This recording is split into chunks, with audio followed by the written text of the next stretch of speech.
I'm Lisa Evers, and this is Street Soldiers. Nipsey Hussle was on the verge of mainstream success when he was gunned down on the streets of L.A. As millions say their final goodbyes, they're looking ahead to the legacy he leaves behind. I didn't grow up with Nip. I didn't grow up with him in the neighborhood as a kid, but I watched Nip grow up in front of me. I watched him grow into a full-grown man and an incredible young businessman.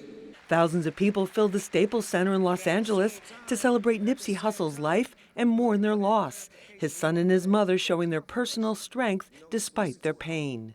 I am strong. And if I can feel this way, so can you.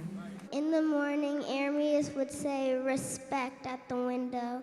So on my count of 3, I want everybody to yell respect. 3, 2, 1. Hip-hop artist Nipsey Hussle was on the verge of major mainstream success with Victory Lap, which earned him a Grammy nomination for Best Rap Album. He was also becoming more widely recognized by city officials for his leadership in his Crenshaw, South Los Angeles community. My career started right here. This community put me on. He built Vector 90, a shared workspace to attract science and technology entrepreneurs and give youth a wider variety of role models. Hussle also created this playground for the kids. I got you, big dog. Let me sign that part of the front. Sir. The thing is just about offering a new identity, you know? Like it's not weak to be strong. It ain't weak to make smart moves. He opened his Marathon clothing store in the same strip mall where he first sold his mixtapes. Employing formerly incarcerated gang members, he created real economic opportunities. It was the same location where police say he was shot and killed on March 31st by suspect Eric Holder. Hussle never renounced being a member of the Rolling 60s Crip set and tried to build on that affiliation to transcend gang violence. His soul was majestic. He was the strongest man that I ever knew. A gentle father, a patient leader, a divine light. He was brilliant. Why is this loss having such a big impact? Let's find out what our panel has to say. Joining me is Wink Loke. He's an artist, a former Crip leader, and a community activist. Wink, great to have you with us. Thank you for having me, Lisa. Also joining us is Eddie Gonzalez. He's a New York-based writer out of Sacramento. He's the author of The Authentic Spirit of Nipsey Hussle, an article I highly recommend that he wrote for Vibe magazine.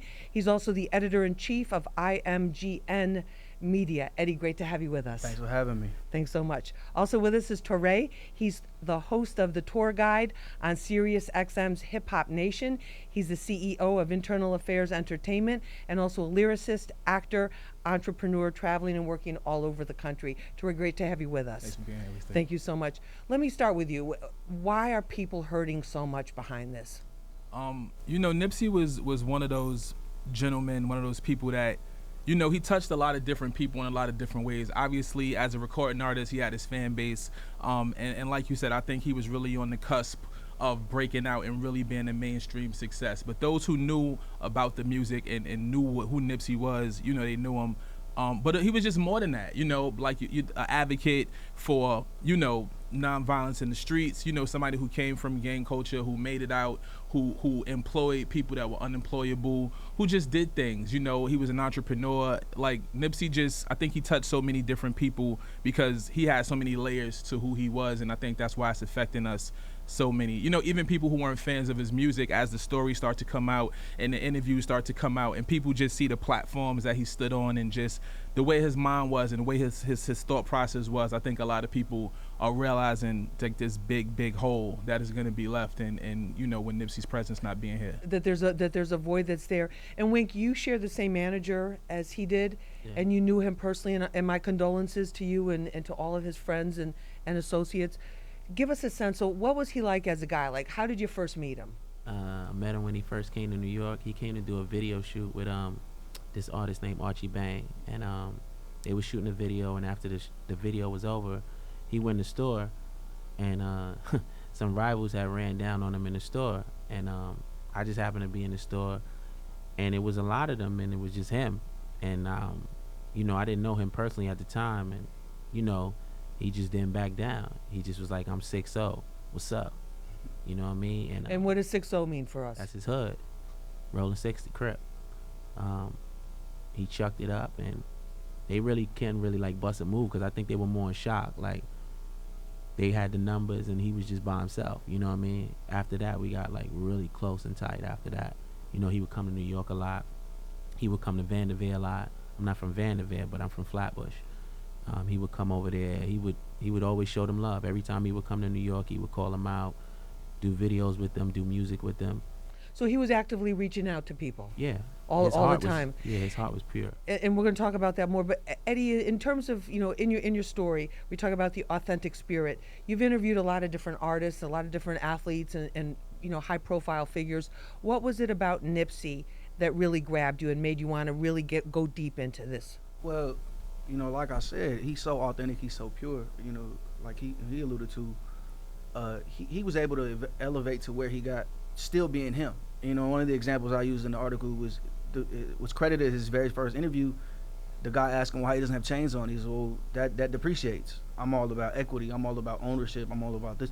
And he was preaching that to the end, to the very end. And so for a lot of people, in a weird way, he was like hope personified. Like, I could still be me and elevate to this point, and to have him taken away in that sense, like, that's painful, because that's basically hope taken away.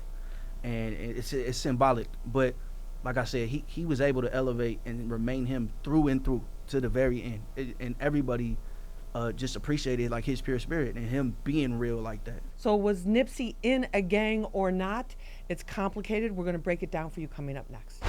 Granted, doing a good deed is a good deed regardless, but if it's not authentic, you know, how long does it last? How real is it? A lot has been made about Nipsey's work with trying to bring peace between the gangs and the different sets and the violence that was going on in L.A. Was he in a gang or not, Wink? Help us understand that. He was representation of his hood. He actually spoke about it highly. You know, at no point did he denounce what he was or what he stood for. I think when people look at gangs, they naturally perceive it as just the negativity of it. But there's a lot of things that go along with it and what it stands for that it goes over a lot of people's heads. So if you want, from the outside looking in, the first thing you see is, oh, it's a Crip and it's a blood and it's war, you know. He just was trying to empower his community, you know what I mean, empower his comrades, you know what I mean. When there's no hope and all you know is to bang, and you see somebody showing some type of change towards that, you're going to gravitate to that. You're going to have oppositions that definitely don't believe in that. But you got to stand firm, and he stood firm no matter what. Eddie, what about because the gang culture is, especially now, is been really glorified more than it has been for a long time in hip hop, and I think people were like, how does that fit in with him as a whole, as a human being? Help us understand that. Right. Well, I think from where you see. I think Nipsey's angle, you know, he didn't make it like cartoonishly exaggerated. Like, he kept it as solid as he could keep it, you know, without saying too much, basically. So it's important to have that representation, though. Like you call them representation. It's important to have that, especially if you're still from that, because you to be in the middle of that. Yeah, you want to see somebody who's done what you're going through, and who can give you the knowledge, who can pass the game down, basically. And Nipsey was all about that. And Nipsey was all about elevation and potential, and we can be more, and empowerment. So as far as his place in that and in rap, like, it can be cartoonish. You know, we've seen artists where it's like it becomes their whole image and all that. And he was up front. You know, he's rapped. You know, I did my thing in the coldest streets. You know, no shame in my game. But it's like that wasn't all of him. It was more of him. It was more to him. He was more nuanced than that, and he was showing you that. But at the same time, having that be a part of him made it so he can go back and talk to those people. And also to Ray, he said too, it's like those neighborhoods, the neighborhood he came from, like many other neighborhoods around the country, was like a war zone. That it was also a matter of survival. Right, absolutely. You know, I mean, I'm from New York, but I've been to L.A. numerous times, and you grow up into that culture. You know what I'm saying? Like Wink and I were talking off camera, and where you born is where you from, and that's what you rap. You know what I'm saying? And it's like even if you not banging, you know what I'm saying? Like, you still from there, and so you still gonna get opposition from there. But Nip, again, he was just one of those people who turned that circumstance and situation into, listen, I'm gonna get out of the streets hustling into this music, and once I get into this music, I'm gonna empower my people, and once I get into a position to empower my people, I want to make other millionaires, and I want to be able to be in the same communities and neighborhoods and do things to give back. You don't want to be successful to run away from your environment and your foundation, right? You want to be able to, yes, you want to be able to be in those communities and do things in those communities and bring people along with you, you know. And I think that was what Nipsey's, one of his goals were, you know. And it's just so unfortunate that he's not here to see it all the way come through fruition. After the example of Nipsey Hussle's life, will rappers be held to a higher standard from here on out? That's what we're talking about when we come back. When you talk about holding rappers and artists to a higher standard, we've seen, to their credit, many artists giving back to their community, buying computers for schools, doing, building playgrounds, those kinds of things, even in some cases housing, helping with those types of things. Nipsey did it in a very personal way, helping people, and this, and also trying to stop the gang violence with a meeting that he was expected to have with the LAPD. What did you think, Wink, when you saw the Bloods and Crips, walking together in peace? I'm all about unity, but I was opposed to that. Why? Because he didn't die from a rival gang member. So my vision from that being inside, he didn't die from a rival. So coming together for peace, for what? What is the peace for? Yeah, he believed in building up his community, but I felt like it wasn't genuine. I think people had the opportunity to create this walk or this peace before he passed away. You know what I mean? Things happen from somebody that was banned from the hood, from their neighborhood. So that has to be internal. You know what I mean? That has to be internal. So to do a walk and to see, togetherness is cool, but it's not like it was for Nipsey. It wasn't genuine to me. That's just my perspective of it. But even though in the past, rival gang members have killed each other and killed innocent people. Correct. So that didn't mean you didn't like that idea. I felt like not at that time. You know what I mean? Not at that time. I don't think it was, at that time it was needed. You know what I mean? We just lost somebody big. And right. It wasn't to the hands of a rival. You know what I mean? So the walk is for peace for what? What was accomplished by this walk? I don't know. Some people said it was symbolic. Eddie, what's your take on it? I think it's an interesting take. There's a lot of that goes on with social media. People see this as an opportunity to kind of get their agenda out there. So I understand why he feels that way. I can't speak to their motives specifically. But in terms of the symbolism of it, it especially when he was killed right before, less than 24 hours before he's supposed to sit down with the LAPD. Right. Was it positive symbolism from that standpoint? It's definitely symbolic in the sense that, his impact was this strong that, everybody's coming together to celebrate his life and to send him off, in style, basically. So it's symbolic in that sense. Yeah, it's interesting. I'm not of that gang culture at all. So for me, anytime I see unity and togetherness, I think it's a good thing. But again, I don't know all of the intricate details of the lifestyle and what it represents.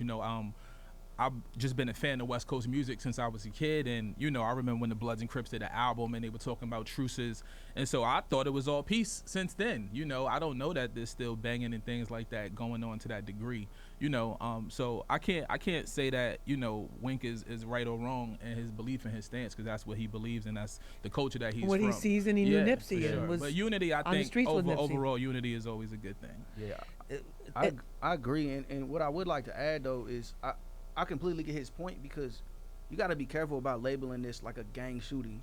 This is two people who knew each other, two people who had a dispute, and it was But supposedly he was also Crip affiliated. Yeah, but he didn't. The alleged shooter. But as far as we know, he didn't shoot him because he's a rival Crip or whatever. Right. They had a situation, and then it elevated to that. Right. So it could have just been anybody. So right. I get that. He didn't kill him because he was Nipsey Hussle, the Crip. He killed him because whatever had happened between the two of them. So I understand. Which can happen between two human beings, regardless. Right. So I understand want to separate that from gang culture. Like, right. That's kind of a dangerous. Is that label what to you put felt on like? that. It kind of blamed his death on gang culture. Yeah, you Is what- see a lot of it from social media as well. Mhm. Oh, that's Like what. he's a Okay, I Crip understand that. No, that makes sense. this, and he was a Crip, and I see people say, different things, and then I remember when I first got the news, I seen a bunch of like rivals like disrespecting him.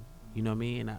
And it came from over here. You know what I mean? You got rivals that was from that he really had beef with on his turf, they was respecting him, opposed to New York was more like happy that he was killed. Like that kind of hurt and bothered me. Like, how could you be happy?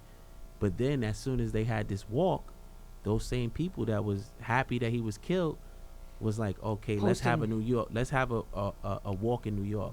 Like, how is that possible? You guys just would not even, he wasn't even dead 2 days before you guys started trying to bash him. Right. When these are the same people that as soon as he comes to New York, they want to get a picture. They want to do a right, feature. exactly. They And then wanna the get meantime, next to and then him. right, and You then know, that bothers me. You know what I mean? Like, and he was always genuine no matter what.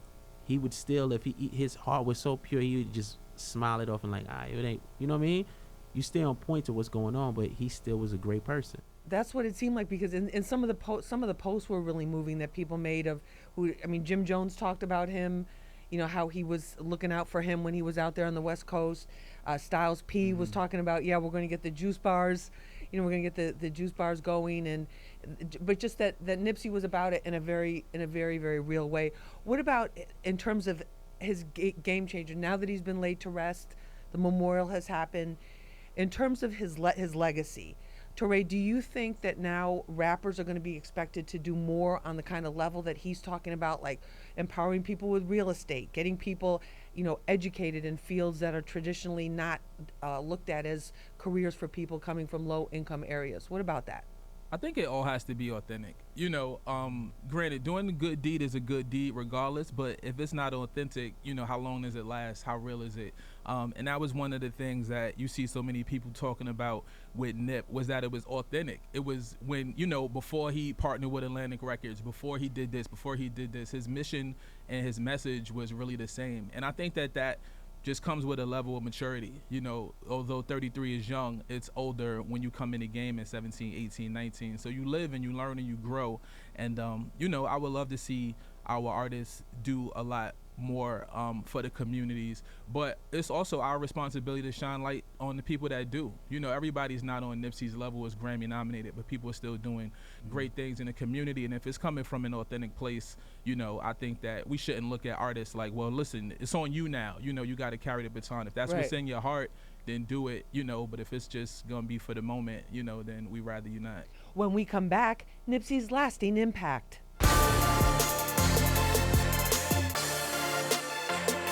I'm going to ask each of you how you're going to remember in a minute or less, how you're going to remember Nipsey, or what impact he's going to have on your life.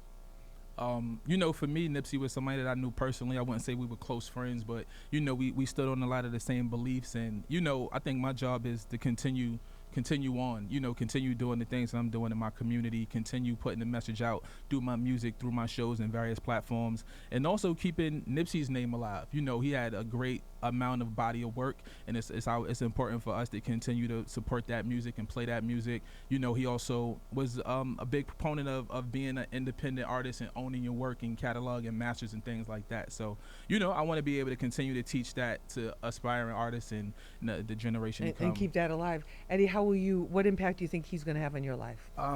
For me, he's just an example of what you can do, what you can be. His message of just you don't have to be LeBron, you don't have to be Nipsey Hussle. You could be Elon Musk, you can be Mark Zuckerberg. That's big, and that's something that our kids need to hear. Children of color, they need to hear that, and the fact that was his priority, even over what he was doing, how he was making money.